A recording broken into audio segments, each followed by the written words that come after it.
I want people to understand that your gut does affect your sexual health.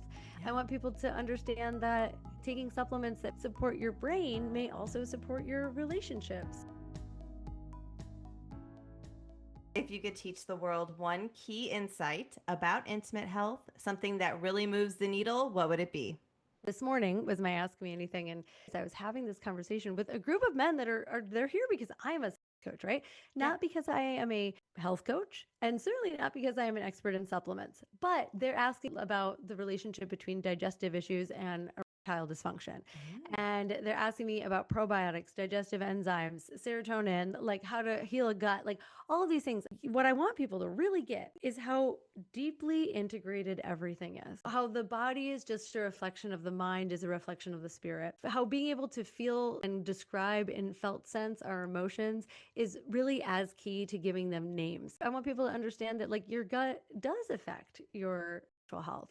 Yeah. I want people to understand that taking supplements that support your brain may also support your relationships, and that there's nothing wrong. A rising tide raises all ships. If you have some concerns, and you deserve to continue to do research and seek answers and have professionals that validate your experience, and to understand that all of these things really are connected.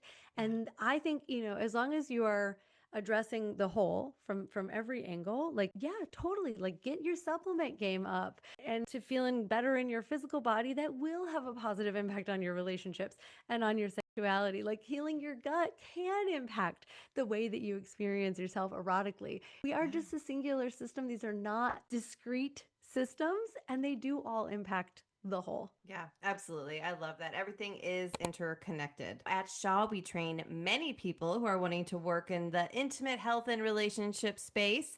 So, what's the most important thing professionals need to know about this space? I love this question because I love business. I didn't expect that when I dropped out of my doctoral program and became a coach. I was totally terrified to be an entrepreneur. The first business coach that I hired, who, by the way, is still with me 7+ years later, I hired him because I wasn't doing a good job of managing myself, because I am a creative type and I am Neuro-Spicy. And I was just like, what do I do to get myself? I need to corral myself and get myself under control, because I didn't want to form a S corp or an LLC, and I didn't know that I needed to get a business checking account, and I wasn't doing all the things. I knew on one hand that I ought to be doing these things, but I needed some external accountability, because that's how my brain works. When someone else tells me get that done by Thursday, it's a lot easier than if I tell myself to get that done by Thursday. Right. And what happened over time is I developed a love for these things. I want everyone to know, if you are an up and coming coach, there is nothing different about me